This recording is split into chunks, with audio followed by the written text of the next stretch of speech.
तो बच्चे आज हम पढ़ने वाले हैं इलेक्ट्रिसिटी। 25 तारीख को आपका है साइंस का बोर्ड एग्जामिनेशन। उससे पहले हमें पढ़ना है इलेक्ट्रिसिटी, और इलेक्ट्रिसिटी के बाद हम पढ़ेंगे मैग्नेटिक इफेक्ट, है ना, इलेक्ट्रिक इफेक्ट ऑफ मैग्नेटिज्म।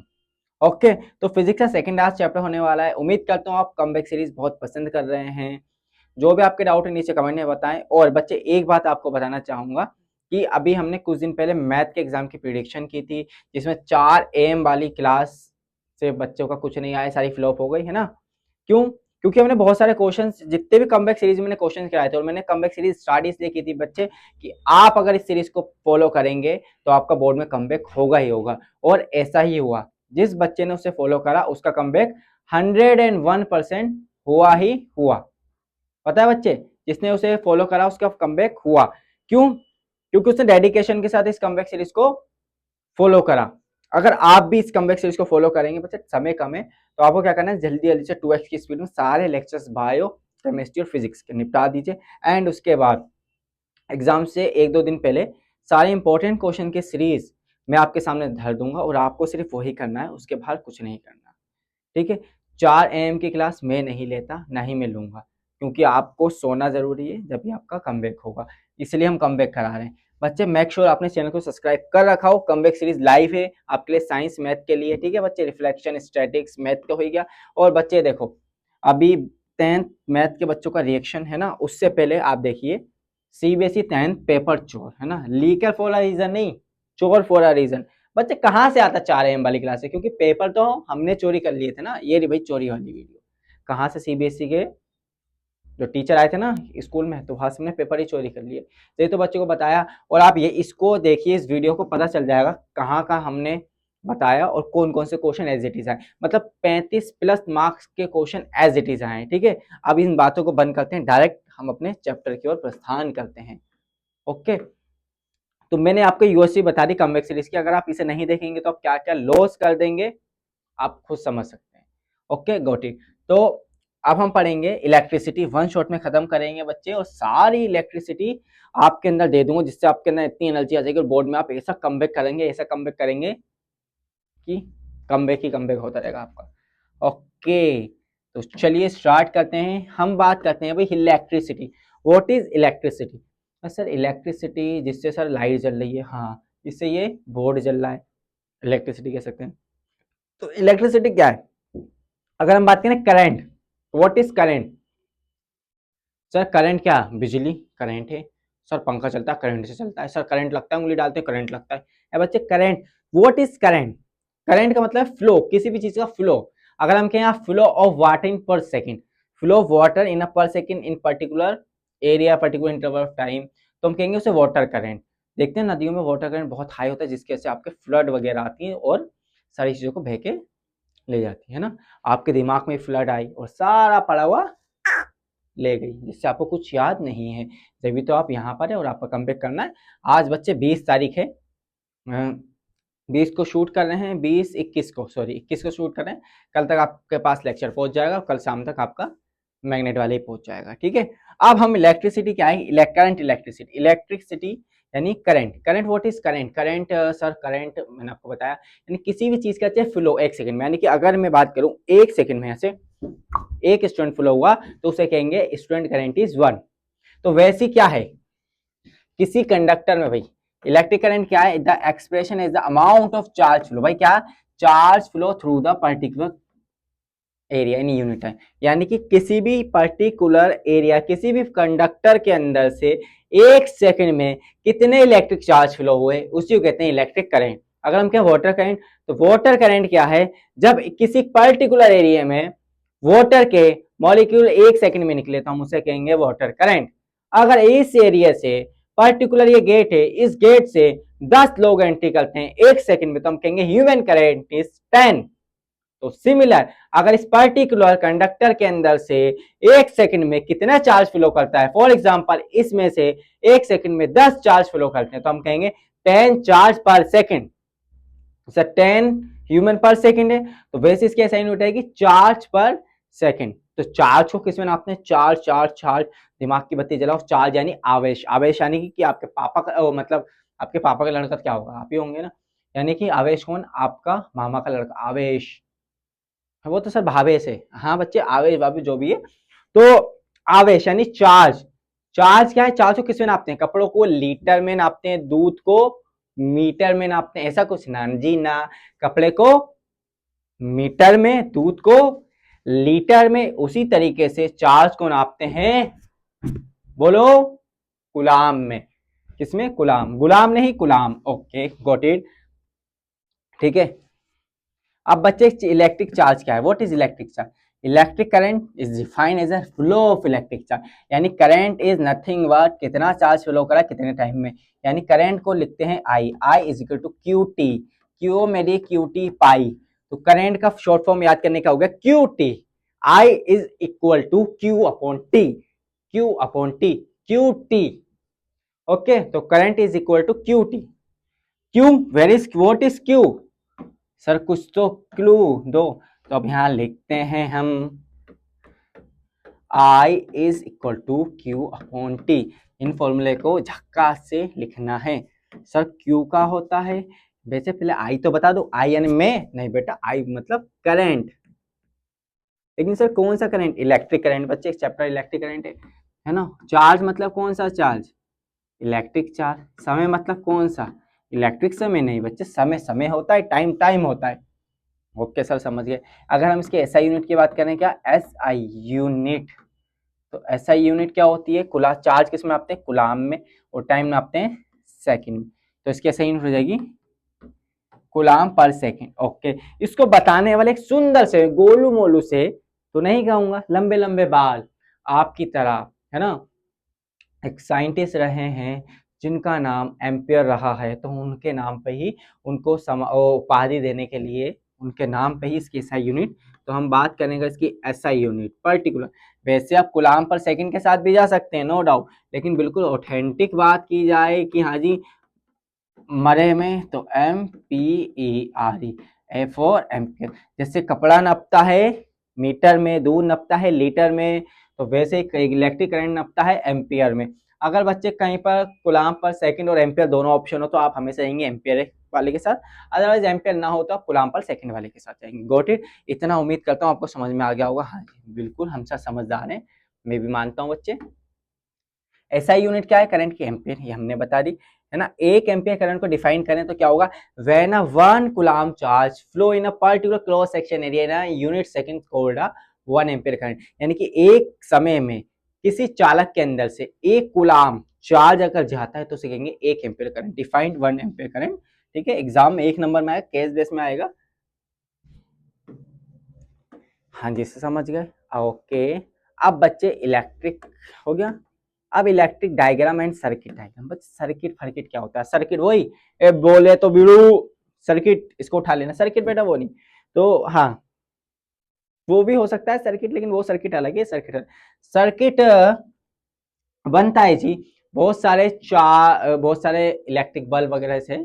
अब मानो यहाँ हम ड्राइंग स्केल्स नहीं दिखाते, अब हमने क्या करा, एक बल्ब है उसको बैटरी से लगाया और उसे दिखाया, तो ये जो एक सर्किट बना दिया, यानी कि इसका ब्लूप्रिंट टाइप, उसी को हम कहते हैं इलेक्ट्रिक सर्किट। इसमें हमारा भैया क्या लगा हुआ है, भैया इसे कुछ ना समझे, ये दिल नहीं है बच्चे, बल्ब है, क्या है सर, बल्ब ऐसा होता है, हाँ जी सर, है ना, इंसानों की शक्ल तो बेटा अलग होती है, लेकिन फिर भी हम आपको इंसान कहते हैं ना, वैसे भैया बल्ब है, ये एम्पियर, ये है एमीटर, और बच्चे के यानी कि की, चाबी, अब यहाँ बिंदी लगी है इसका मतलब क्लोज है, यानी कुंडी लगी हुई है, तो अभी खड़काओ मत, वेट करो, करंट को जाने दो, और ये है बैटरिया, क्या है, बेटी बेटी नहीं बैटरिया, एक बार देखते हैं, अगर हमारे पास स्विच है तो let me check some switches, okay okay we have we got some switch, तो बच्चे ये होता है स्विच लाइक दिस, तो इस स्विच में दो होते हैं, एक पॉजिटिव एक नेगेटिव टर्न, पॉजिटिव नेगेटिव एक लाइन एक न्यूट्रल, मतलब एक होता है लाइन एक होता है न्यूट्रल, लाइन मतलब जिसमें 220 वोल्ट आएगा, एक होता है न्यूट्रल, जैसा कि बच्चे आप हो न्यूट्रल, है ना, तो 1 2 3, तो एक होता है लाइन, एक होता है लाइन एक होता है न्यूट्रल, और ये होता है अर्थिंग के लिए, इसको ऊपर नीचे कहीं भी लगा दो, लाइन में आता है बच्चे 220 वोल्ट, न्यूट्रन में आता है 0 वोल्ट, जब भी तो करंट कहाँ से कहाँ फ्लो करता है, the electric current flow from the higher potential to lower potential, यानी कि ऊपर से नीचे के, पहाड़ से पानी कहाँ जाता है, ऊपर पहाड़ है नीचे झरना, तो पानी कहाँ से झरना, ऊपर से नीचे या नीचे से ऊपर, बोलो बोलो मुंह को खोलो, ऊपर से नीचे आता है बेटा पानी। तो ये है बच्चे खटका, खट खट, है ना, ये यही वो खटका है जिसे दबाने से आपका कमबैक होगा। तो मैं आपका कमबैक करूं नहीं करूं, कर देता हूं, लो जी कमबैक हो गया। अब ये स्विच है इस तरीके का, ओके ओके। तो अब हमारे सामने है एक सुंदर सा एग्जाम्पल, अ करंट एक 1 एम्पियर, ओके जी वेरी गुड। एक एम्पियर का करंट है, फिलामेंट वायर में लगा हुआ है, इलेक्ट्रिक बल्ब 20 मिनट की चलता है, find the amount of electric charge flow from the true current, okay. तो बच्चे हमारे पास क्या क्या गिवन है, क्या हमें आई गिवन है करंट यानी 1 एम्पियर, ए मतलब समझ जाओ करंट, और क्या भाई बल्ब, टाइम गिवन है, देखो टाइम कितना है 20 मिनट, 20 को भाई सेकंड में कन्वर्ट कर दो, देखो बल्ब है, बल्ब है, डरना नहीं है भाई, बल्ब बल्ब से। तो टाइम कितना हो गया 120 सेकंड, तो I is equal to Q T, Q T पाई मेरी। तो अब हमें क्या करना है जी, हमें क्यू बताना है, तो Q is equal to I T, I T, I T, I का है जी, आई है सर हमारा 1 और टी है 120, तो चार्ज हो गया सर 1200 जूल, ऐसा कुछ, बोलो बोलो मुंह को खोलो, क्या जूल होती है बच्चे सही यूनिट, ना जी ना, क्या होती है गुलाम, सी फॉर गुलाम, अभी बताया ना बेटा गुलाम, गुलाम है, चार्ज की यूनिट क्या है गुलाम। तो ये सिंपल सा न्यूमेरिकल हो गया सर, फिजिक्स साइंस में मैथ लाया आप, तो बेटा मैं नहीं लाया, फिजिक्स है, सिद्धांत है ये। अब इसको है तो ऐसा मैथमेटिकल तरीके से सॉल्व किया जाएगा। अब मानो ग्राफ पढ़ रहे हो आप, पाई चार्ट बार चार्ट, अब उसमें अकाउंट्स में कोई सर मैथ कहाँ से आएगा भाई, जहां पर जिस चीज का इस्तेमाल होगा वही करेंगे ना। अब मुझे इसका स्क्रू खोलना है, तो स्क्रू खोलने के तलवार लेके आऊंगा, शाही तलवार, उससे रगड़ूंगा इसे नहीं, हाथ से खुल रहा है हाथ से खोलेंगे, स्क्रू ड्राइवर से, स्क्रू ड्राइवर से, वैसे जिसका काम जो करेगा वो, नोट डाउन 1 2 3 स्किप करते हैं, ओके।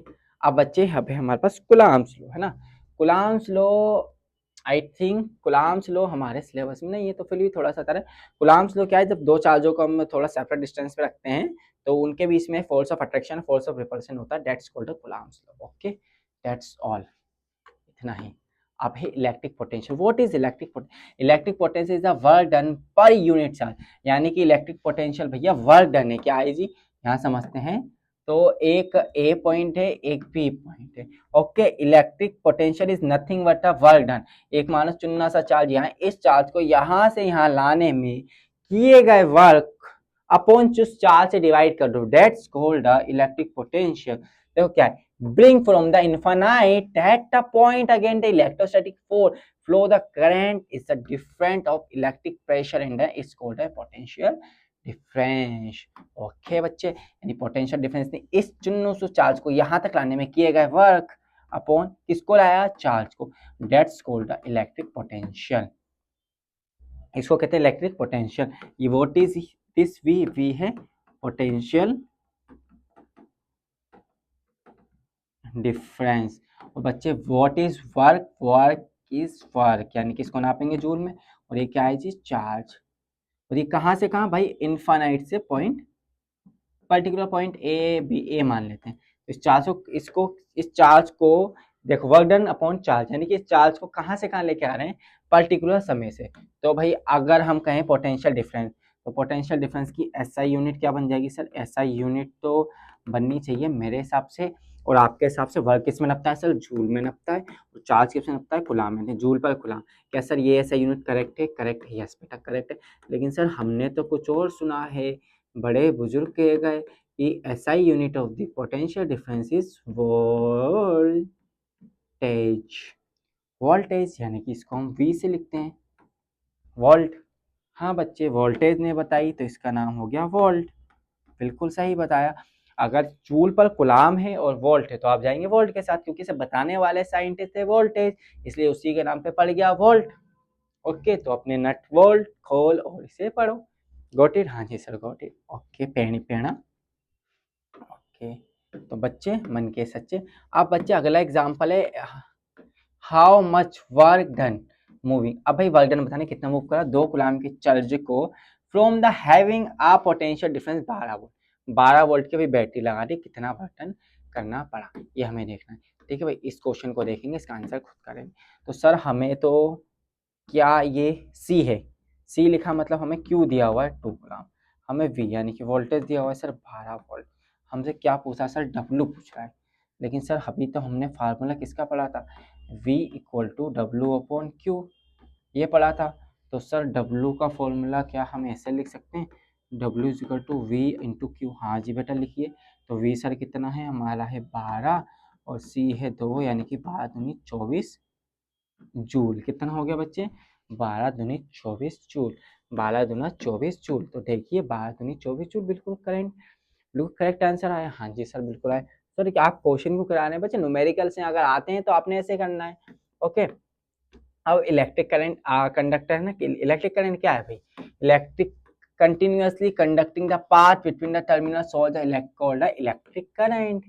आ कंटिन्यूअस कंडक्टिंग पाथ, एक कंटिन्यूअस रास्ता बन गया जाने के लिए, जैसे बागा होता नहीं जाता रहता, तो रास्ता बन गया किसके लिए, बिटवीन टू टर्मिनल, दो टर्मिनल्स के बीच में एक सोर्स लगा दिया, उसी सोर्स ऑफ इलेक्ट्रिसिटी, कुछ इलेक्ट्रिसिटी का सोर्स लगा दिया, ब्रिज बांध दिया, पुल। अब उस पुल से आइए जाइए, तो वो जो पुल है उस पुल का नाम है इलेक्ट्रिक करंट। ओके सर समझ गए, वेरी गुड। अब बच्चे को सिंबल समझ रहे हैं, जैसे ये वाला सिंबल किसका है, ये सिंबल किसका है, ये सिंबल किसका है, ये सिंबल, ओ सॉरी, ये सिंबल किसका है। तो अलग अलग सिंबल्स हैं, है ना। तो वैसे ही आपको बताना है ये सिंबल किसका है। सर ये सर सेल का सिंबल है, सेल। सर सेल जो हमें जिंदा रखती है सेल, बच्चे वो सेल अलग है, बायो नहीं पढ़ रहे हैं, है ना। हम बायो पढ़ेंगे तो आपका दिमाग सटक जाएगा। तो ये है बच्चे सेल, सेल का पॉजिटिव टर्मिनल होता है बड़ा और नेगेटिव टर्मिनल छोटा, और बैटरी में मल्टीपल सेल्स को जोड़ लो, देखो पॉजिटिव नेगेटिव, फिर पॉजिटिव देन नेगेटिव, फिर पॉजिटिव देन नेगेटिव, इस तरीके से। ये हो गया सेल का स्ट्रक्चर। भाई ये है की, प्लग की ओपन, है ना, ये भी ओपन है, इसको ऐसे भी लिख सकते हैं, तो ये ओपन है, ऐसे खट्टे से कर देंगे तो क्लोज हो जाएगा, खट्टे से कर देंगे क्लोज। ओके, अब ये है प्लग की क्लोज। अब भैया हमने कहा स्विच ऑन कर दो, तो क्या हम जब हम कहते हैं ना स्विच ऑन कर दो, एक्चुअल में हम सर्किट क्लोज कर रहे होते हैं, जब हम कहते हैं स्विच ऑन कर दो, प्लीज स्विच ऑन द पंखे का स्विच, तो उस टाइम पे हम क्या कर रहे होते हैं बच्चे, क्या कर रहे होते हैं, बोलो बोलो मेरी बच्ची बोलो, क्या करते हैं, स्विच को क्लोज कर देते हैं। Circuit close current in, circuit close current in, है ना। टिक टाक टिक टाक टिक टाक टिक टाक टिक टाक टिक टाक टिक टाक टिक टाक टिक टाक टिक टाक, ऐसे। ये वायर, भाई ये वायर की ज्वाइनिंग है, यहाँ जो दिख रहा है ना वायर, ये जुड़ गया है ना, ये दो जिस्म एक जहां, दोनों मिल गए, दोनों में गीठ लग गई, तार से तार मिल गया। भाई बल्ब का सिंबल ये, या आप ये भी बना सकते हैं, मेरी जान हो गया कमाल, ऐसे बना सकते हैं बच्चे। ओके, ये बच्चे वायर क्रॉसिंग कर रहे हैं एक दूसरे को, जेब्रा क्रॉसिंग होती है वैसे वायर एक दूसरे क्रॉस कर रहे हैं, जी टच नहीं कर रहा है। जैसे मेरा हाथ ये यूं, क्या ये दोनों हाथ जुड़ गए, चिपक गए, नहीं, ये लो जी अलग अलग है, तो वैसे इसमें भी वायर्स अलग अलग हैं।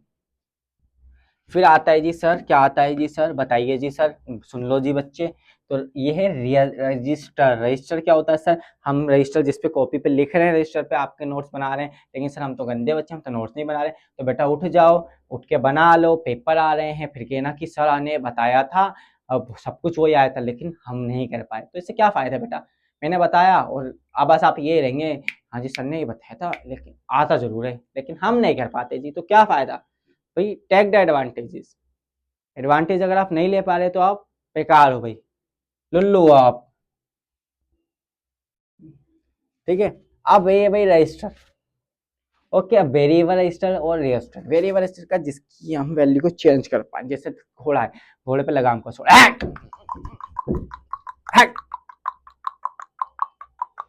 चलो पाठ रुक रुक रुक रुक, तो वो है रियोस्टेट। रियोस्टेट का इसके भी ये भी सिंबल होता है, यानी उसके वोल्टेज को एडजस्ट कर सकते हैं अपने हिसाब से। फिर बच्चे होता है ammeter. What is ammeter sir, ammeter है ना, अम्मा मीटर, अम्मा मीटर, अम्मा मीटर नहीं है, अम्मे मीटर, अम्मेटर, अम्मेटर, अम्मेटर नहीं, एम मीटर बच्चे नापता है इलेक्ट्रिक करंट को, जैसे कपड़ा नापता है लीटर में। ओके, ऐसा नापता नहीं बच्चे, जैसे कपड़ा नापता है मीटर में, दूध नापता है लीटर में, उसे एक इलेक्ट्रिक करंट नापता है एम्पियर में, तो उसे नापने के लिए एक तराजू है, मीटर है, उसका नाम है एम मीटर। वोल्टेज नापता है वोल्ट में, तो उसे नापने के लिए एक मीटर जिसका नाम वोल्ट मीटर, उसके सिंबल्स इस तरीके से। हाँ जी सर हम समझ गए। ओके, तो मेरे दो अनमोल रतन। सर यही तो पढ़ने आए हैं, ओम स्लो। हम यही सोच रहे हैं इतने दिन से, ओम स्लो क्यों नहीं आया बच्चे, देखो जरा ऐसे, है ना। हम्म। तो Ohm's law, what is Ohm's law? According to the Ohm's law, भाई ओम्स लॉ के अकॉर्डिंग क्या है, इन अ कंडक्टर अगर हम करंट को बढ़ाएंगे तो वोल्टेज विल इंक्रीज ऑटोमेटिकली, अगर we will increase the voltage current will increase automatically, and दोनों डायरेक्टली प्रोपोर्शनल है। करंट बढ़ाएंगे वोल्टेज बढ़ेगा, वोल्टेज बढ़ाएंगे करंट बढ़ेंगे, that's called the Ohm's. Ohm's ने बताया इसलिए इसका नाम है खट खट खट खट खट खट खट खट ओम्स लॉ। अगर आप बताते हो इसका नाम पड़ जाता खट खट खट खट आपका नाम, अगर मैं बताता हूँ इसका नाम पड़ जाता खट खट खट खट मेरे बताया हुआ नियम। ठीक है, अकॉर्डिंग टू ओम्स लॉ, भैया ओम्स ने कहा एक्सपेरिमेंट करा, आप करते एक्सपेरिमेंट तो मैं आपका नाम ले रहा होता यहाँ पर, है ना। According to Ohm's law current, क्या भाई करंट, आई मतलब current flowing in a conductor, किसी कंडक्टर में फ्लो करेगा, is directly proportional to the difference, कौन सा डिफरेंस, पोटेंशियल डिफरेंस यानी वी अक्रॉस द एंड, यानी कि दोनों सिरों के एंड में, provide the physical condition remain same, यानी कि फिजिकल कंडीशन उसकी remain same, just like temperature pressure and material, temperature pressure and material, temperature pressure and material, है ना बच्चा। 2x में बोल रहा हूँ, टेम्परेचर प्रेशर मटेरियल, जैसे कि तो बच्चे क्या है, Ohm's law is nothing but, जैसे कोई कंडक्टर है, जैसे ही हम इसमें वोल्टेज बढ़ाएंगे, वोल्टेज बढ़ाया तो करंट बढ़ेगा, वोल्टेज बढ़ाएगा, ये कंडक्टर, ये इसके सिरे के एंड, ये होगा ए और ये हो गया बी, यानी इसके क्या है अक्रॉस द एंड्स, ये रेख है उस एंड्स, इसमें क्या करा वोल्टेज इंक्रीज करा, तो वोल्टेज इंक्रीज करने से करंट इंक्रीज हो गया, यानी कि v directly proportional to i, proportion दिखा साइन कभी भी हटता है तो बच्चे आता है कांस्टेंट, कांस्टेंट तो v upon i is equal to r, यानी कि v is the proportional to i, तो अब हमने क्या करा प्रोपोर्शनल हटाया तो ये हो गया वीर, तो इसे याद रखने का तरीका है वीर, कौन बनेगा वीर, कौन बनेगा वीर, वीर क्या बच्चे वीर, v is equal to i r, v is equal to i r, sir sir sir sir sir sir तो खा गया मैं, v मतलब sir potential difference, okay done, i मतलब सर करंट, बिल्कुल सही बोला सर आपने, लेकिन r फोर क्या है रीटा है या रेशमा, यार आर का सर राज खोल दो, बेटा भी खोल देता हूँ, बोलो खोल दो, खोल दिया, क्या राज। तो बच्चे आर फोर रेजिस्टेंस यानी प्रतिरोधक, रेजिस्टेंस आज सुविधा के लिए खेद है आपके अंदर क्या है प्रतिरोधक है, प्रतिरोधक यानी कि रुकावट, खेद, जैसे मानो आप इंटरनेट चला रहे हैं और नेट स्पीड स्लो हो जाए, यानी कि क्या गया रेजिस्टेंस आ रहा है, वेदर खराब हो गया duty what is whenever the condition, कुछ भी कंडीशन हो, है ना, तो उस कंडीशन की वजह से क्या हो रहा है वेदर खराब हो रहा है, और ये खटखट क्यों ले रखा है सर आपने बार बार खटखट खटखट खटखट खटखट, बच्चा बचाने के लिए रखा है, ठीक है, डम डम डम डम डमरू बाजे, खटखट खटखट खटका आवाज है, इस तरीके से। ओके लिख लिया, लिख लिया, हाँ सर इसको सुंदर सुंदर लिख दो, अच्छा भी लिख देते हैं, तो वीर वाला फॉर्मूला तो हमारा हो गया, अब हम एक फॉर्मूला लिखते हैं सर ओम्स लो, ओम्स लो, अच्छा यहाँ से भी लिखिए साफ साफ सुनो, देखो मैं आपको सारा इस बोर्ड पे पढ़ा सकता हूँ लिख लाख के, लेकिन समय जाएगा, इसलिए वन शॉट में खत्म करना है, 1 घंटे में खत्म करना है, और सारा डिटेल में पढ़ना है और अच्छे से पढ़ना है, और क्या करना है बच्चे आपका काम भी करना है और पेपर में सारे क्वेश्चन करके आने हैं। Ohm is V is directly proportional to है, कभी भी प्रोपोर्शनल साइन हटता है तो क्या आता है जी आई, यानी कि रेजिस्टेंस, अगर हम वी अपॉन आई का रेशियो लेंगे विच चीज आएगा कांस्टेंट, कांस्टेंट यानी कि यही जो कांस्टेंट हुआ यही है आर, और इसी आर का नाम है मेरा प्यार हुआ सा रेजिस्टेंस। अब सर इस आर की भी कोई ऐसा यूनिट होती है, अगर हम बात करें S I unit of r, इसको बताने वाले हैं ओम इस लॉ को, क्योंकि उससे जो प्राप्त हुआ कांस्टेंट उसका नाम उन्होंने रेजिस्टेंस रखा कि भैया ये एक रुकावट है, कभी भी रेशियो रहेंगी तो कुछ एक वैल्यू आएगी, यही जो वैल्यू यही रुकावट का अमाउंट है, ये जो वैल्यू है यही रुकावट का अमाउंट है, तो इस अमाउंट का नाम ही रख देते हैं जी ohm, the SI unit of R is ohm, ये बच्चे सिंबल है, सर ये तो टॉम एंड जेरी का घर है, टॉम एंड जेरी का नहीं जेरी का घर है बच्चे, जेरी का, ओके, तो ये है ओम, आप चाहें ये सिंबल बनाएं या इस तरीके से ओम लिख दीजिए, लेकिन बच्चे ये ओम नहीं बनाना, मेरा कहना मानना, that is not a ohm, Ohm is a scientist का नाम भाई, ओके। हाँ जी देखो आर क्या है प्रोपोर्शनैलिटी कांस्टेंट, जिसका नाम रजिस्टर है कंडक्टर में। Resistance is the property of conductor. अगर हम बात करें 1 ओम को डिफाइन कर, व्हाट इज 1 ओम, तो अगर किसी कंडक्टर में बच्चे, अगर किसी कंडक्टर में, ध्यान से सुने, अगर ये है कंडक्टर, इसमें से हम 1 वोल्ट का करंट, 1 वोल्ट का वोल्टेज में 1 एम्पीयर करंट प्रोड्यूस होगा और 1 ओम का रेजिस्टेंस लगाए, तो वी कैन से दैट कि resistance is ohm, resistance is 1 ohm. अगर 1 एम्पीयर करंट, 1 वोल्टेज बैटरी के अक्रॉस, मतलब 1 वोल्ट बैटरी के across produce 1 ampere current flow होता है, तो हम उसे कहेंगे कि यहाँ इस तार में जो रुकावट का अमाउंट है which is 1 Om, which is 1 ओम, है ना, विच इज 1 ओम। हाँ जी सर, हम तो समझदार हैं, है ना, कब से बच्चे। तो ओम्स लॉ है ना, कभी भी वी वर्सेस आई आर का ग्राफ बनाते हैं, एग्जाम में आता है बच्चे, मार्क कर लेते हैं ना, वी वर्सेस आई, किसका बच्चे वी वर्सेस आई। अब ध्यान रखना, वी वर्सेस आई का ग्राफ होता है, यानी कि वोल्टेज आपका यहाँ आएगा, करंट यहाँ आएगा, और इसके बीच का जो ग्राफ है, इसके जो बीच में जो लाइन आएगा, ये है बच्चे थीटा। क्या है? थीटा। यही है बच्चे आपकी स्लोप, इसी को कहते हैं tan थीटा, इसी को कहते हैं रेजिस्टेंस। यानी कि tan थीटा क्या होता है? Perpendicular upon base. तो यहाँ भी सर ट्रिग्नोमेट्री, अरे क्या होगा बच्चे, यानी P, इसको यहाँ लगा दो, इसको यहाँ लगा दो, तो ट्राइंगल बन गया। तो परपेंडिकुलर अपॉन बेस, यानी वी आर का फॉर्मूला क्या होता है? V upon I, V upon I. तो R is equal to V upon I, और हमेशा स्ट्रेट लाइन ग्राफ होगा। क्या होगा? Straight line. कौन सा होगा बच्चे? Straight line graph. ठीक है, अगर स्ट्रेट लाइन ग्राफ हो रहा है तो इसका मतलब v डायरेक्टली प्रोपोर्शनल है आई के, और ये ओम्स लॉ को फॉलो कर रहा है। अब इस पे एक सवाल मैं आपको देता हूं, ये है ए, ये है बी, वी आई। अब आपको बताना है भाई किस option A, resistance of A is equal to resistance of B, option B resistance of A is equal to resistance of B, option C resistance of A, okay अच्छा इक्वली कर दिया, ये बड़ा है, resistance of A is equal to resistance of B, option D मुझे नहीं पता, उससे मत पूछो। तो बच्चे इसका करेक्ट ऑप्शन क्या होगा? इसका करेक्ट ऑप्शन 99% बच्चा लगाएगा मुझे नहीं पता, लेकिन बोर्ड एग्जाम में तो ऐसा नहीं चलेगा। इसके लिए आपको समझना है बच्चे, जिसका स्लोप ज़्यादा उसका रेजिस्टेंस ज़्यादा, जिसका स्लोप कम उसका रेजिस्टेंस कम, तो इक्वल तो नहीं होगा भैया। यहाँ पर रेजिस्टेंस किसका ज़्यादा? ए का, तो रेजिस्टेंस किसका ज़्यादा होगा? ए का। तो सर ये ऑप्शन भी नहीं, तो हम जाएंगे ऑप्शन सी के साथ, क्योंकि सर हमें सी बनाने की आदत है, तो ऑप्शन नंबर सी करेक्ट हो जाएगा। ओके बच्चे, लेकिन अगर इसी से ग्राफ को मैं उल्टा दूँ, पी यहाँ ले आऊँ, आई यहाँ ले आऊँ, और कहानी को सेम कर दूँ, ये बी हो गया, ये ए हो गया, तो क्या अभी भी हमारा ऑप्शन यही होगा? जल्दी से कमेंट करके होमवर्क में ले जाइए सवाल, वेरी वेरी आसान होमवर्क है ये मेरी जान। ओके, तो बच्चे क्या है आपका ओम्स लो, ओम्स लो क्या है? करंट यहाँ जाएगा और रेजिस्टेंस यहाँ जाएगा, दोनों के बीच में ये जो वैल्यू देखेंगे हमेशा हर बार आपको कांस्टेंट मिलेगी। अब मान लीजिए लेट अस सपोज मैं एक ट्राइंगल ले लेता हूँ, ये ले लिया जी सर, हाँ, इसके बीच में बनने वाला ये ट्राइंगल ले लेते हैं, यहाँ लेते हैं, ठीक है, इन दोनों के बीच में एक ट्राइंगल लेते हैं। तो सर क्या ट्राइंगल ये बन गया? हाँ जी सर ये बन गया। अब हमें इस ट्राइंगल का क्या निकालना है? इस ट्राइंगल का ये, इसमें क्या हम टेन थीटा लगा सकते हैं? हाँ बच्चे, टेन थीटा से क्या मिलेगा आपको? स्लोप, स्लोप से क्या मिलेगा? रेजिस्टेंस, यानी टेन थीटा क्या होता है? Perpendicular upon base. अब इसका परपेंडिकुलर क्या है? ये क्या है? ये। तो इस परपेंडिकुलर को निकालने के लिए इस पूरे आई में, वी में से, वी कितना है भाई? पहले पूरा फुल है भाई 1 पॉइंट, यहाँ से देखें ना, तो है 1.2, फाइन।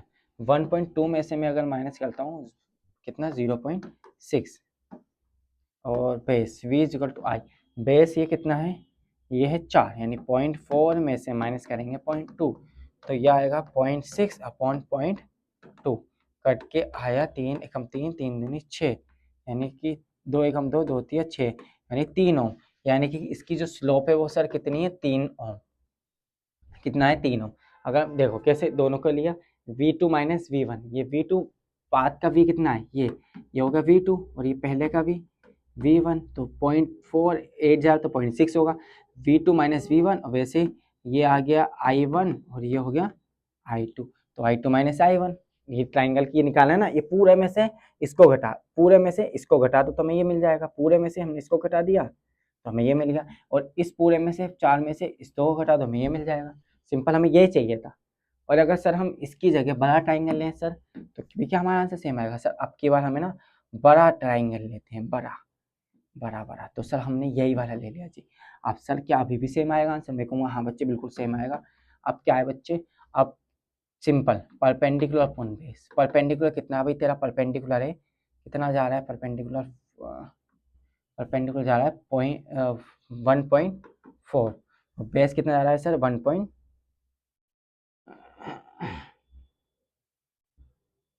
और ये जा रहा है क्या कच्छू एरर हो गया दिखे,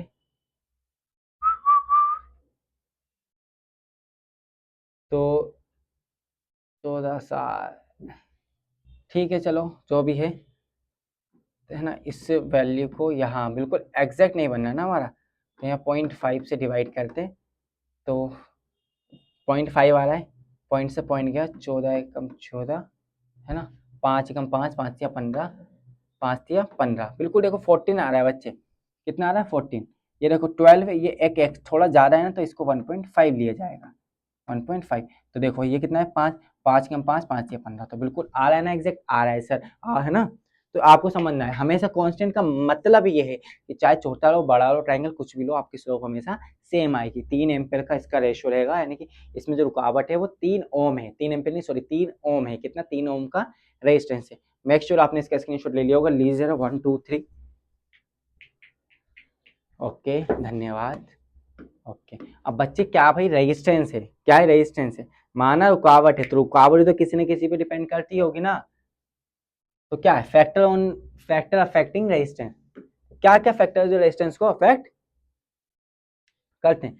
सबसे पहला nature of the material, material किस चीज का बना है भाई, है ना, से पत्थर का दिल है आपका, किस चीज का दिल है, कहते हैं पत्थर पिघलता ही नहीं है ना, कंपेयर करते हैं चांद सा मुखड़ा, तो इसका मतलब क्या मुखड़ा आपका चांद की तरह है ना, चांद पे तो इतने लोग लैंड करें, क्या आपके मुखड़े पे भी लोग लैंड करते हैं, नहीं, है ना। लेंथ ऑफ वायर, वायर की लंबाई पे डिपेंड करेगा, और cross section of the wire, यानी कि resistance depends upon the material, यानी सबसे नंबर 1 रेजिस्टेंस किस पे डिपेंड करेगा, मटेरियल पे, और उस कंडक्टर की लेंथ पे, और उस कंडक्टर के क्रॉस सेक्शन एरिया पे, ठीक है डायरेक्टली। अब क्या है, the factor on which the resistance of the conductor depend, तो किस पर डिपेंड करेगा, directly proportional of the length, यानी कि जो डायरेक्टली प्रोपोर्शनल है लेंथ के, और इनवर्सली प्रोपोर्शनल है किसके भाई, एरिया के, यानी कि लेंथ बढ़ेगी तो रेजिस्टेंस बढ़ेगा, लेकिन एरिया बढ़ेगा तो रेजिस्टेंस घटेगा, और रेजिस्टेंस बढ़ेगा तो एरिया घटेगा, और एरिया घटेगा तो रेजिस्टेंस बढ़ेगा, एरिया बढ़ेगा तो रेजिस्टेंस घटेगा, रेजिस्टेंस बढ़ेगा तो एरिया घटेगा, घटेगा बढ़ेगा, तो बच्चे क्या करेगा, एरिया बढ़ेगा तो रेजिस्टेंस घटेगा, और रेजिस्टेंस घटेगा तो एरिया बढ़ेगा, एरिया को बढ़ाएंगे तो रेजिस्टेंस घटेगा, रेजिस्टेंस को बढ़ाएंगे तो एरिया घटेगा, दोनों इनवर्स हैं। और डायरेक्टली प्रोपोर्शनल टू टेम्परेचर, यानी कि टेम्परेचर के directly proportional and the material, तो कभी भी हम दोनों इक्वेशन को मिलाएंगे प्रोपोर्शनल टू एल ए, कभी भी इसमें से प्रोपोर्शनलिटी का साइन हटता है तो बच्चे R is equal to rho L A. Sir ये रो क्या है, नई नई चीजें निकल निकल के आ रही है ना, ये तो नए नए सृजन होता चला जा रहा है, जैसे भगवान के शुक्र अवतार ने ब्रह्मा जी की नासिका से अर्च करते वो प्रकट हुए थे, तो वैसे सर यहाँ तो नई नई चीजें प्रकट हो रही है ना, उससे कंपेयर नहीं कर सकते बच्चे, वो एक डिवाइन चीज है, लेकिन ये तो इंसानों ने करा है, तो ये क्या है सर, है ना, हम कहाँ करें सर, आप ही बोले हो ये लो। तो वेर आर तो सर हमें पता है रेजिस्टेंस है, और एल हमें पता है लेंथ ऑफ कंडक्टर है, ए हमें पता है क्रॉसिंग, लेकिन ये सर ये क्या है, इसको बच्चे कहते हैं रो, क्या कहते हैं रो, रो, हाँ बच्चे पेपर में आप रोगे, तो रो है रजिस्टिविटी, इससे कहते हैं रजिस्टिविटी, क्या कहते हैं रजिस्टिविटी, कौन सी बेटी, रजिस्टिविटी, हमारी बेटी आप बेटी सबकी बेटी रजिस्टिविटी, तो क्या है रजिस्टिविटी, ओके, इसे कहते हैं प्रतिरोधकता, कौन सी जंग, हाँ, ओके लिख लिया, अच्छा हाँ जी सर लिख लिया। अब देखो R is active proportional to L A, resistance, तो प्रोपोर्शनल साइन हटेगा तो रो एल ए आ गया। अब कभी भी अगर हम रो को अलग करते हैं तो रो हो जाएगा is equal to R A upon L, तो ये होगा रेजिस्टिविटी का फॉर्मूला। अगर हम एस आई यूनिट की बात करें तो एस आई यूनिट कैसे बनेगी, रेजिस्टेंस नापता है ओम में, एरिया नापता है मीटर स्क्वायर में, लेंथ नापती है मीटर में। तो मीटर को काट दिया। तो एस आई यूनिट क्या हो गई बच्चे, ओम मीटर। क्या हो गई, ओम मीटर। किसकी किसकी, रजिस्टिविटी, जिससे हम कहते हैं रो। ओके लिख लिया, हाँ जी सर लिख लिया। तो रजिस्टिविटी का फॉर्मूला आपको बता दें, रजिस्टिविटी क्या है, ऐसा यूनिट ओम मीटर होती है। ठीक है, अलग अलग मटेरियल के लिए अलग अलग होती है रजिस्टिविटी रेंज। होता है मेटल्स, मेटेरियल रजिस्टिविटी रेंज होती है 10⁸ से लेकर 10⁶ तक। ओके, अलग अलग मेटल के अलग अलग होते हैं। और जो एलॉयज होते हैं जैसे निक्रोम वायर, कॉन्स्टेंटन वायर, इनका क्या होता है, रजिस्टिविटी ज्यादा होती है, जिसकी वजह से वो हीट करते हैं। चलते हैं ना, आपने हीटर वगैरह के तार देखें सर, हाँ रूम हीटर सर, बड़ा मजा आता सर्दियों में, उसी के नीचे तो बैठा था मैं, जब तो पढ़ नहीं पाया, पढ़ा ही रहता था सर में। हाँ। तो एलॉयज डज नॉट ऑक्सीडाइज भाई, और एलॉयज जो होते हैं ऑक्सीडाइज नहीं होते रेडियली हाई टेम्परेचर पे, so it's community use for the heating element. बताया था ना, एलॉयज क्या होते हैं भाई, alloys nichrome wire, constantan wire, ये सारे यूज होते हैं। ऐसा ये एलॉयज है। तो कॉपर एंड एल्यूमिनियम दो and are use in the electric transmission line, they have low resistivity. तो जितने भी एलॉयज होते हैं, एलॉयज का हम इस्तेमाल नहीं करते भाई। देखो, बिजली वगैरह को फैलाने के लिए हम चाहें तो लोहे का इस्तेमाल कर सकते हैं, लोहा नहीं करते। लोहा की रेजिस्टिविटी बहुत ज़्यादा हाई होती है, जल्दी गर्म होता है, जल्दी गर्म होने की वजह से तार पिघल सकते हैं, कोई छुएगा जलेगा। तो सबसे कम रेजिस्टिविटी बिजली को पहचानने के लिए, मतलब बिजली बन गया, पहुंचाएंगे कैसे, तो पहुंचाने के लिए सबसे जो बढ़िया जिसकी रेजिस्टिविटी लो होती है, जो बिल्कुल बढ़िया है, वो है copper, aluminium, gold, silver. Sir copper ठीक है, एल्यूमिनियम ठीक है, लेकिन गोल्ड, हाँ सर गोल्ड भी कर सकते, लेकिन गोल्ड बेटा बहुत महंगा है, इसलिए हम गोल्ड की वैल्यू नहीं बिछाते। ओके, समझ गए सर, वेरी गुड बच्चे। अब है semiconductor and super conductor. Semiconductor क्या होते हैं, दो चीजें जब मिलती हैं, जब देखो सेमीकंडक्टर आता है मटेरियल विच, सेमीकंडक्टर के पास क्या होता है, resistivity that flow the between those insulator and conductor. इनकी रेजिस्टिविटी ना ही ज्यादा होती ना ही कम होती, बीच की होती है, इसलिए बीच के मेटल, इसे कहते हैं सेमीकंडक्टर। सेमी मतलब आधा कंडक्टर, होगा नॉन मेटल लेकिन करेगा हरकत कंडक्टर की तरह, यानी होगा लड़का हरकत करेगा लड़कियों की तरह, लिपस्टिक लगाना, उस तरीके से। ठीक है, और सुपर कंडक्टर और बच्चे क्या होता है, material which is lose their resistivity, जो अपनी रेजिस्टिविटी लूज कर लेते हैं at low temperature, is called a super conductor. भाई जो अपनी रेजिस्टिविटी लो कर देंगे बहुत लो टेम्परेचर, उसे कहते हैं सुपर कंडक्टर। ये बहुत कम चीजें होती है सुपर कंडक्टर, अभी बस इतना समझो, सुपर कंडक्टर बहुत एक सॉलिड स्टेट का पार्ट है, जो आप 11th में केमिस्ट्री में पढ़ेंगे, बहुत डिटेल में पढ़ेंगे। तो इतना ही बताना चाहूंगा मैं, इसके लिए आगे चल।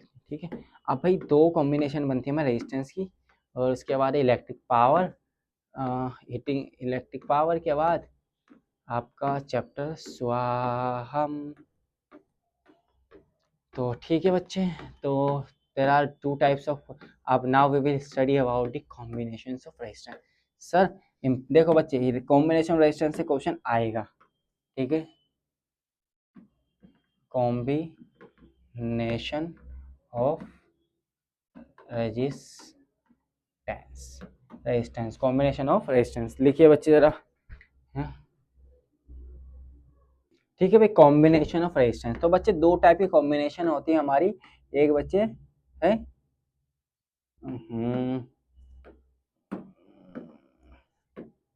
एक बच्चा हमारी है आर क्यों आ रहा है बार बार हाथ में, सीरीज कॉम्बिनेशन, और एक है बच्चे पैरेलल कॉम्बिनेशन।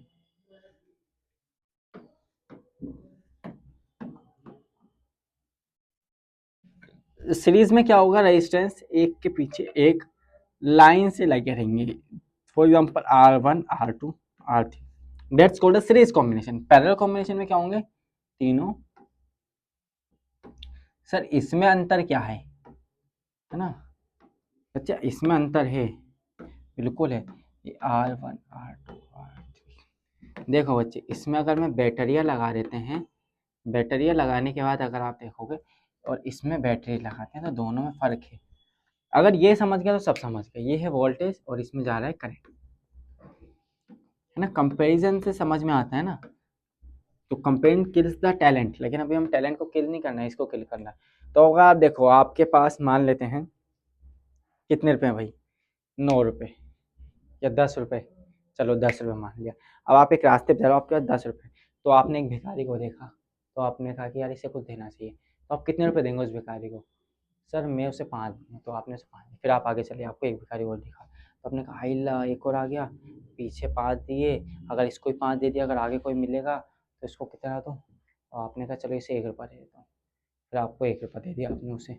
फिर आपने कहा कि आगे चलते चलते चलते घर आने वाला है आपका फाइनल, जैसे आप घर पे पहुंचने वाले हैं वैसे ही आपको एक भिखारी और मिलेगा, पैसे दो। तो आपने कहा कि यार क्या करूं, ये आखिरी तो इसे 4 रुपये दे देता हूँ, अंदर चले गए। तो भाई अब आप देखिए, किसी को 5, किसी को 1, किसी को 4, या सबको इक्वल मिला? नहीं मिला।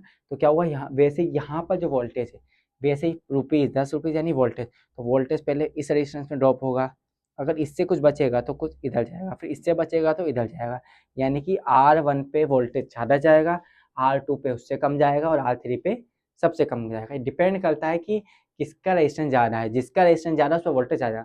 लेकिन इसी कंडीशन में आपके 10 रुपये हैं और आपने 3 भिखारी एक साथ देखे, घर के भारी आपके, तो आपने कहा 10 रुपये हैं, तीनों को इक्वल इक्वल देता हूँ, निकल लेता हूँ। फिर आपने कहा ये मेरी भी टेंशन फ्री है। तो सिमिलर पैरेलल कॉम्बिनेशन में वोल्टेज होता है सेम, तो तीनों पे वोल्टेज जाता है इक्वल। तो यहाँ पर क्या है, यहाँ पर बच्चे वोल्टेज है कांस्टेंट, क्या है कांस्टेंट, और यहाँ पर बच्चे वोल्टेज है आपका वेरिएबल। लेकिन यहाँ पर बच्चे का करंट तीनों में एक ही जा रहा है, तो यहाँ बच्चे करंट है कांस्टेंट। अरे क्या हो रहा है जी, यहाँ पर करंट है बच्चे, अगर हम बात करें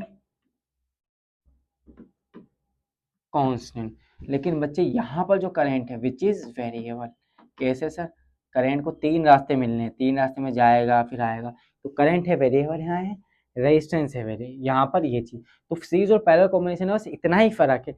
इस फर्क को समझ जाएंगे तो आप रेजिस्टेंस के कॉम्बिनेशन से बनने वाले टोटल रेजिस्टेंस को भी बता पाएंगे। समझे? हाँ जी सर समझ गए, इतना सर हमें समझ में आ गया। पता नहीं स्कूल में क्यों नहीं आया था बच्चे, स्कूल में आप मैं नहीं था ना, आप किसी नहीं समझाया। ओके अब बच्चे देखो सीरीज। अब हमने कहा भाई सीरीज है, पहले सीरीज क्या था, हमारा क्या था भाई, क्या कांस्टेंट था? आई। तो आई का फॉर्मूला क्या होता है? V R. क्या होता है? V R. Okay sir V R. तो अगर मैं एक बात करूं, आई इज इक्वल टू, है ना, तो यहाँ पर बच्चे क्या कांस्टेंट नजर आया हमारा, यहाँ हमारा आया आई कांस्टेंट, यानी वी क्या है? Variable. v is equal to, V है हमारा वेरिएबल, तो v बदल रहा है, तो v कितनी जगह जा रहा है, तो v अगर हम लिखें टोटल v, तो v किसके बराबर होगा? v is equal to v1 plus v2 plus v3। और बच्चे i का फॉर्मूला ये नहीं होता है ना, अगर हम बात करें i is equal to v upon r, ये होता है। और यहाँ पर अगर हम बात करें v का फॉर्मूला क्या होता है बच्चे? v, क्योंकि अभी मैं v कौन, यहाँ हमारा क्या है, देखो i है हमारा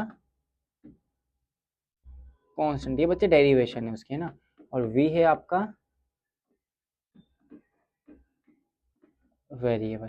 इसलिए v जो टोटल v कितने हैं? 3 हिस्सों में बट रहा है, तो v1 v2 v3। अब v का फॉर्मूला क्या होता है? i r, तो e q लिख दिया, इक्विवेलेंट टोटल, तो v i r1 plus i r2 plus i r3। लेकिन 1 मिनट सर, मैं आपको रोकूंगा, आप गलत पढ़ा रहे हैं। क्यों बेटा? सर आपने R1 R2 R3 तो लिखा, लेकिन I1 I2 I3 नहीं लिखा, आप बहुत गलत कर रहे हैं। तो मेरे लाल मेरे चांद समझो, ईद का चांद निकलने से पहले ही आप डूब रहे हो। ये मैंने क्या बताया, वोल्टेज 6 वेरिएबल, करंट तो सेम है, तो करंट सेम है इसलिए लिखा। हाँ सर सॉरी सर, माफी चाहता हूँ, पिट लो बेटा अपने सर पे रैप्टा मार लो। तो यहाँ से I ले लिया कॉमन, तो I R1 plus R2 plus R3, और यहाँ से क्या आ गया? I equivalent. तो I ने I को मारा, तो इक्विवेलेंट रेजिस्टेंस का फॉर्मूला हो गया R1 plus R2 plus R3। ये रहा बच्चे सिंपल। हाँ जी सर समझ गए। अगर पैरेलल की बात करें, पैरेलल में बच्चा क्या था आपका? I है आपका यहाँ पर वेरिएबल, और V है आपका बच्चे कांस्टेंट। तो I इज इक्वल टू क्या होगा? I का फॉर्मूला है, I इक्वल टू होता है V अपॉन R। तो यहाँ पर अगर हम टोटल I निकालेंगे तो I1 plus I2 plus I3। Sir यहाँ पर I1 I2 नहीं, क्यों बच्चे यहाँ पर I बट रहा है ना, देखो 3 हिस्से में करंट जा रहा है, I1 I2 I3 3 हिस्से हैं तो 3 में जाएगा। तो V का I का फॉर्मूला होता है V upon R, E Q लिख दिया इक्विवेलेंट सर, तो V अपॉन R1 अब यहाँ सर आपने V नहीं लिखा, बच्चे V वोल्टेज सेम है ना, इसलिए नहीं लिखा ना, क्यों बार बार बुलवा रहे हो। तो V equal to R equivalent, अब यहाँ से V कॉमन ले लिया, 1/R1 plus 1/R2 plus 1/R3। अब V ने V को मारा तो 1/R equivalent R1 1/R2 1/R3। Okay got it. हाँ जी sir got it. Sir screenshot लेना प्लीज, साइड हट जाइए, हट गया बच्चे, ले लो भाई जल्दी ले लो, है ना। तो अच्छा अभी है ना, हम फीडबैक लेने गए थे, इस चक्कर में थोड़ा सा थके हुए हैं बहुत सारे स्टूडेंट्स के। अगर आप चाहते हैं कि आपके इलाके में भी आएँ, आपके स्कूल के बाहर आएँ एग्ज़ाम का रिव्यू लेने के लिए, उस पे चैनल पे वीडियो डली ऑलरेडी रिव्यू वाली, है ना, दोबारा से आपको बता दूँ। तो ये देखो पेपर मैंने बताया था यहाँ से आएगा, वहीं से पेपर आया बच्चों के, है ना, पूरा मैथ का पेपर, साइंस का भी बच्चे बिल्कुल बता दूंगा। और ये देखिए स्टूडेंट्स रिएक्शन, 10th का मैथ का रिएक्शन, है ना। आज इंग्लिश का एग्ज़ाम हुआ है तो इंग्लिश की वीडियो भी आ जाएगी, है ना, शॉर्ट्स वाले सेक्शन में जाके आप देख सकते हैं और यहाँ पर मिल जाएगा, है ना। पढ़ाई वाले बच्चों के लिए बस ये चैनल। लेकिन सर हम तो है नहीं, हम तो पढ़ते नहीं, फिर भी हम आपके चैनल पर बच्चे, कोई बात नहीं, आप मेरे अपने हो। ओके सर, सीरीज और पैरेलल कॉम्बिनेशन तो आप बता ही दिए। हाँ जी बेटा बता दिया। आप क्या बताना चाहेंगे सर आप। अब बच्चे सीरीज एंड पैरेलल कॉम्बिनेशन हो गया, और एक बच्चे ट्रिक, एक राज की बात सुनो बच्चे, अगर कोई रेजिस्टेंस सीरीज में तो भाई सिंपल छोड़ के, अगर पैरेलल में रेजिस्टेंस है और सारे रेजिस्टेंस सेम टू सेम है, मान लो सारे रेजिस्टेंस सेम है, तो इसके लिए एक शॉर्ट ट्रिक है आर इक्विवेलेंट निकालने के लिए, आर बाई एन। एन क्या है ये, यानी आर मतलब जितने रेजिस्टेंस है, मान लो हर एक रेजिस्टेंस की वैल्यू है 10 ओम, कितना 10 ओम, तो यहाँ पर रख देंगे 10 पूरी वैल्यू, 1 2 3 4 4 है, इसको डिवाइड करेंगे तो 1.2 1.5 ओम, ओ मतलब 2.5 ओम आ जाएगा, ठीक है सिंपल है। ये आपको शॉर्ट ट्रिक याद रखनी है कि R by N, R by N, यानी जितना टोटल है हर एक रेजिस्टेंस, अगर सारे रेजिस्टेंस पैरेलल में और सारे रेजिस्टेंस की वैल्यू सेम हो, मतलब आइडेंटिकल हो, रिपीट, तो किसी एक रेजिस्टेंस की वैल्यू ऊपर रख दो, टोटल गिन लो 1 2 3 4 लिखा, तो 4 से डिवाइड कर, जो आपका आंसर है वही आपका इक्विवेलेंट सर एक, ठीक है। ओके सर धन्यवाद। ओके अब है हमारा, देखो भाई heating effect, heating effect of electric current, electric current का हीटिंग इफेक्ट। अभी क्या है, मान लो स्टूडियो में हमें, अभी स्टूडियो में बहुत सारी लाइट्स चल रही है, तो उसके हीटिंग इफेक्ट से मुझे स्वेटिंग वगैरह आ सकती है ना, अभी क्योंकि एसी ऑफ है। तो आप देखेंगे कि यहाँ पर क्या है, लाइट्स जल रही हैं, तो हीटिंग इफेक्ट, यानी इस्त्री है, प्रेस चलाते हैं गर्म होता है, फोन चलाते हैं गर्म होता है, हर एक चीज, यानी दुनिया में नेचर है, किसी भी चीज को अगर जलाया जाएगा तो वो गर्म होता है, यानी कुछ ना कुछ एनर्जी हीट के फॉर्म में रिलीज होती है, वेस्ट होती है, इसी को हीटिंग इफेक्ट कहते हैं। उस हीटिंग इफेक्ट को बताने वाले जूल थे साइंटिस्ट, इसका नाम हो गया जूल का हीटिंग इफेक्ट। तो heating effect of the current, यानी करंट का भाई हीटिंग इफेक्ट क्या है, the effect of the electric current, electric current is produced by the conductor in when the current passing through, that's called a heating effect of current। जब उसके अंदर से कोई करंट जा रहा है तो कुछ हीट एनर्जी रिलीज होती है। द टोटल वर्क डन, यानी कि कितना work done by the current is electric current is called the electric energy, यानी कि इलेक्ट्रिक करंट ने कितना वर्क किया तो उस वर्क को कहते हैं हम इलेक्ट्रिक एनर्जी। क्या कहते हैं, इलेक्ट्रिक एनर्जी। जैसे अगर हम बात करें वर्क, तो वर्क भाई करा, तो वर्क किसके फॉर्म में करा, करंट, तो आई अपॉन टी, यही होता है, ठीक है, करंट के फॉर्म में। तो करंट के फॉर्म में करा जाएगा भाई, देखो वर्क कर रहे हैं, ठीक है, तो वर्क कर रहे हैं in terms of voltage, voltage आ रहा है, और क्या आ रहा है, आई, आई आ रहा है ना करंट, और कितना समय के लिए, टी, तो वी, और एच यानी कि वर्क, वर्क क्या है, work is equal to energy, तो ये जो एनर्जी है वो है हीटिंग एनर्जी, इसलिए यहाँ पर हम लिख देते हैं एच, और एच और वी का फॉर्मूला क्या होता है, आई आर, और ये पहले से आई, और ये, तो ये हो गया आई स्क्वायर आर टी, तो H is equal to I square R T, ऐसे आया फॉर्मूला ये आई स्क्वायर आर टी, ये भी इसका फॉर्मूला, ये भी है, अलग अलग टर्म से वैल्यू भर दी, तो इसी को कहते हैं this is called the joules law of heating which state that the heat produced in the resistance. Okay, ये क्या है, इसी को जूल का रेजिस्टेंस का नियम कहते हैं। ये क्या है, स्क्वायर ऑफ द करंट, यानी कि heat is the directly proportional to the square of current, and heat directly proportional to the resistance, and heat directly proportional to the time. तीनों इक्वेशन को मिलाएंगे तो heat is equal to I square R T, इसी को कहते हैं Joule का heating effect. Okay, heating effect of the undescribe device like a computer, है ना, मॉनिटर या सीआरटी टीवी डिवाइस, इन सब में होता है, सब में एनर्जी जाती है। Time on with the current flow from the conductor, है ना, किसी भी हर एक चीज में हीट के फॉर्म में एनर्जी का लॉस होता है। अगर हम बात करें filament of the electric bulb, bulb के अंदर जो फिलामेंट होता है बच्चे, उसका हाई मेल्टिंग पॉइंट होता है, उसका मेल्टिंग पॉइंट इतना होता है 33 मतलब 3400, लगभग लगभग 3400 डिग्री सेल्सियस, यानी आप भाई 50 डिग्री पे पिघल जाओगे, 20-40 डिग्री पे हालत खराब हो जाए। लेकिन इलेक्ट्रिक करंट के अंदर इलेक्ट्रिक करंट भी उसे नहीं कह सकते, जो हमारा बल्ब होता है इलेक्ट्रिक बल्ब, उसका जो मेल्टिंग पॉइंट होनी पिघलने की क्षमता होती है 3400, यानी कि लोहे से भी ज्यादा भाई। इसलिए वो क्या होता है, इजीली ऑक्सीडाइज नहीं होता हाई टेम्परेचर, इसलिए वो बल्ब जलता है। जो उसका फिलामेंट होता है ना, इसलिए उसका बहुत हाई रेजिस्टेंस होता है, इसे 100 वाट का बल्ब कहते हैं, बहुत ज्यादा एनर्जी खाता है। अगर हम बात करें application of the heating effect of the current, क्या भाई हीटिंग इफेक्ट क्या है एप्लीकेशन भाई, आपका लॉन्ड्री आयरन है, कपड़े टोस्टर है, ओवन है, केटल है, हीटर है, रूम हीटर डिवाइस है, सब जूल के नियम पे बेस्ट है। फोन आपका गर्म होता है, आप गर्म होते हो, आपके घर वाले आपको मार मारे गर्म कर देते हैं ना, आपकी सर्विस कर देते हैं। अब क्या है ना, the concept of electric heating is use to produce the light, भाई हीट का इस्तेमाल लाइट प्रोड्यूस करने के लिए भी होता है, जैसे कि इलेक्ट्रिक बल्ब में। इलेक्ट्रिक बल्ब पहले 100 वाट के होते थे, अब हम क्या करते हैं एलईडी की तरफ मूव कर रहे हैं, जिसमें हमारी एनर्जी कम लगती है और ब्राइटनेस ज्यादा मिलती है, लेकिन अभी भी हीट के फॉर्म में एनर्जी का लॉस होता है और ये होता रहेगा। अगर हम क्या होता है एप्लीकेशन में जूल का हीटिंग इफेक्ट का फ्यूज के तौर पर होता है, किसी तौर पर फ्यूज, भाई ए यहाँ से एक हमने ये एक पतला सा वायर है, इसको एक शीशे में हमने कैद कर दिया। अब यहाँ से हमारी मोटी सी वायर है, यहाँ हमारी मोटी सी वायर।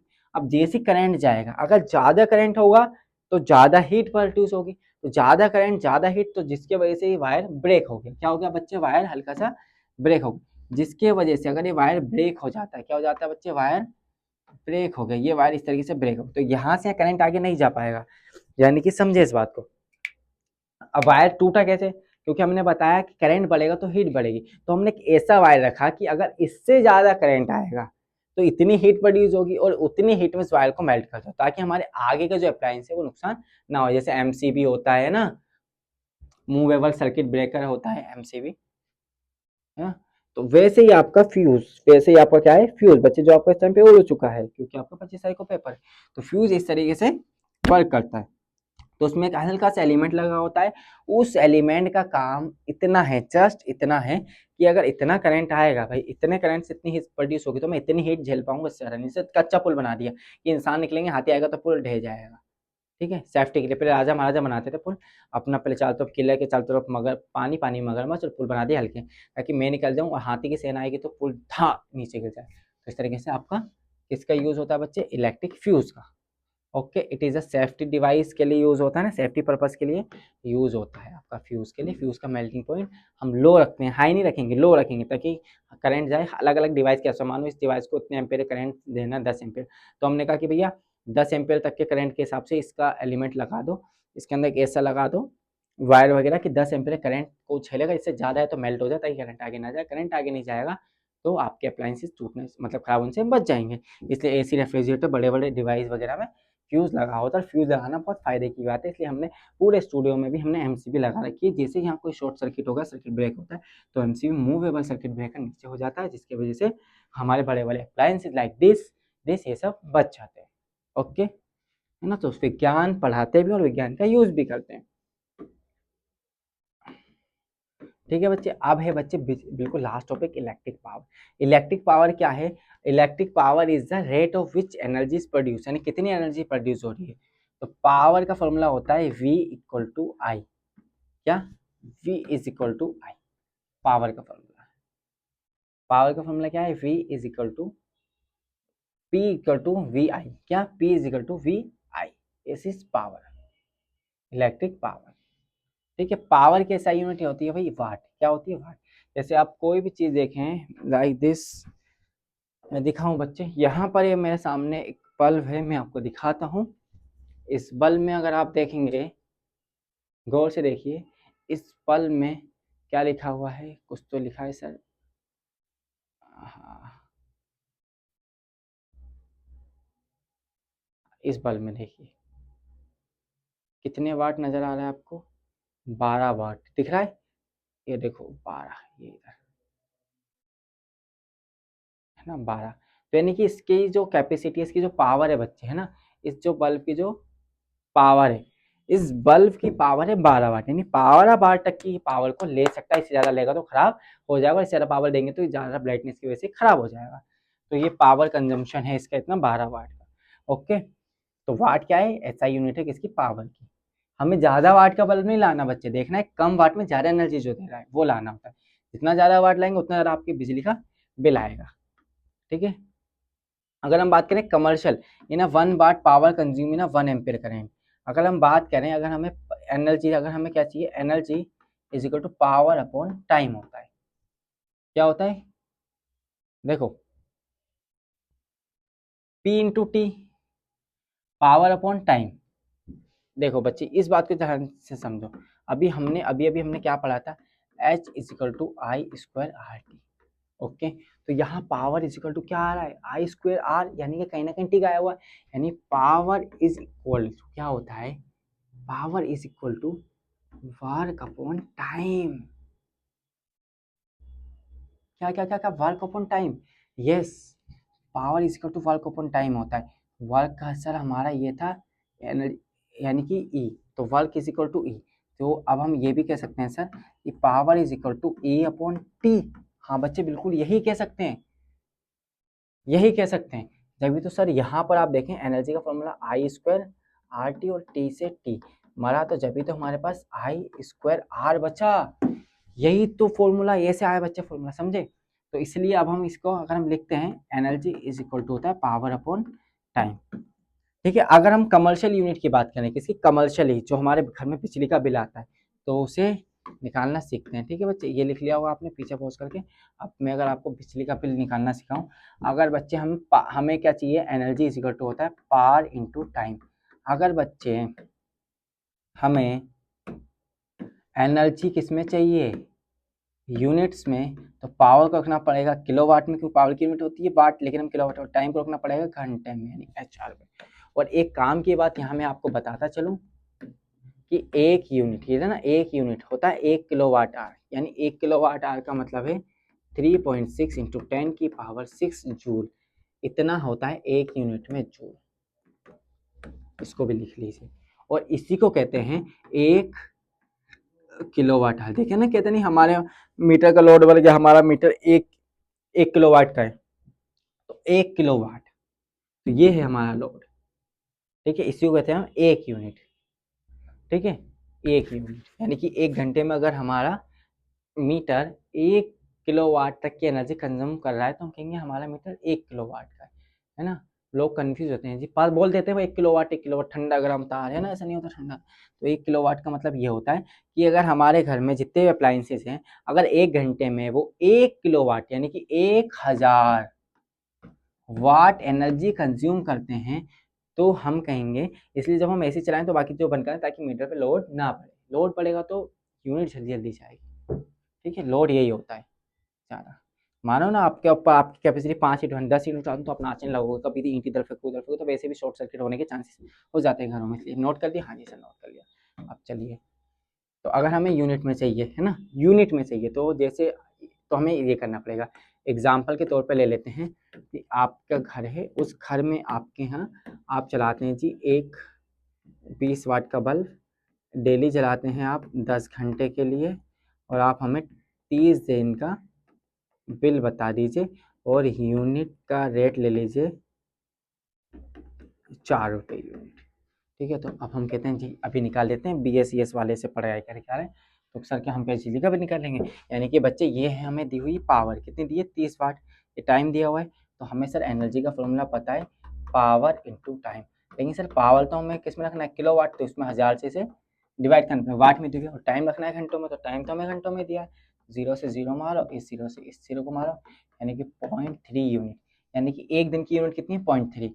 अगर हम बात करें 30 दिन की यूनिट, 30 डैश, तो 30 से मल्टीप्लाई कर दो, तो 3 3 तिया 9, 30 तिया 90, यानी कि 90 यानी कि 9, कितना हो गया 9, यानी कि 30 दिन में 9 यूनिट। तो बिल कितना हो गया भाई, 9 इंटू 4 रुपये, यानी कि 36 रुपये। यानी कि अगर आप 30 वाट का बल्ब है, डेली 10 घंटे जलाते हैं, तो एक महीने में 4 रुपये यूनिट के रेट से 36 रुपये का पड़ेगा। कितने रुपए का? 36 रुपये का। ठीक है, उम्मीद करता हूँ समझ में आया होगा। अब बिल्कुल आखिरी अब आपको एक होमवर्क दे देते हैं। अब आपको बताना है, हमारे पास पावर बता देते हैं। एक 20 वाट का बल्ब है, एक 500 वाट का हीटर है और एक है 1500 वाट का एसी। ये एसी है, ये BULB बल्ब है और ये हमारा फैन है। अब ये डेली जलते हैं, है ना, डेली 10 आवर, तो 30 डेज का बिल। अब रेट ले लो आप यूनिट का 6 रुपये। कितना? 6 रुपये। तो पहले आपको क्या करना है, आपको फॉर्मूला लगाना है बच्चे, energy is equal to power into time. तो टोटल पावर जोड़ दो, उसे 1000 से डिवाइड कर दो, 10 से मल्टीप्लाई कर दो, जो भी आंसर आएगा आपका एक दिन का हो जाएगा। उससे फिर 30 से मल्टीप्लाई करेंगे 30 दिन का, तो 6 से मल्टीप्लाई कर देंगे, आपको पूरे महीने का बिल पता चल जाएगा। इसी तरीके से आप यहाँ पर, आपको अगर चाहते हैं सर हमें क्लास नोट्स दे दीजिए, सारे PDF दे दीजिए, तो जस्ट कमेंट कीजिए सर भेज दो, मैं आपको भेज दूंगा। कैसे भेजूंगा सर? आप पे तो नंबर नहीं है हमारा, तो आप जैसे कमेंट करेंगे वैसे हम आपको कनेक्ट कर लेंगे और आपको सारी चीज़ें बता देंगे। ठीक है, which of the following the representing the voltage. Voltage से कौन रिप्रेजेंट करता है ये बताना है आपको, है ना। वोल्टेज का फॉर्मूला क्या होता है? वर्क डन अपॉन क्या होता है? Charge into time. आपको बताना है ना, तो कौन सा आपका सही ऑप्शन होगा। इस तरीके से आपको सारे MCQs करने, प्रैक्टिस कर सकते हैं। नीचे से सारे MCQs वगैरह हैं। ठीक है,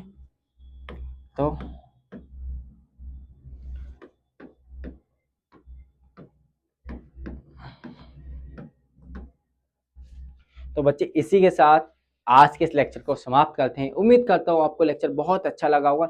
मैंने बहुत प्रयास करा कि इस लेक्चर को 1 घंटे में वेरी डिटेल के साथ, हमने न्यूमेरिकल्स नहीं करे, कम करें, क्योंकि बच्चे बोर्ड में 4 से 5 नंबर के न्यूमेरिकल आते हैं। अगर बस न्यूमेरिकल के चक्कर में फंसूंगा, आपको कराऊंगा, तो आप कंफ्यूज हो जाएंगे कहीं ना कहीं। तो बस अब इतना याद रखें, और इस चैप्टर जो भी मैंने आज पढ़ाया उसको ध्यान में रखें, आपके बोर्ड में गारंटी सवाल आ रहे होंगे।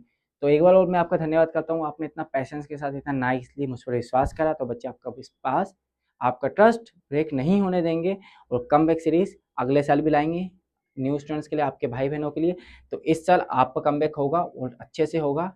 तो जब तक के लिए पढ़ते रहें। All the very best.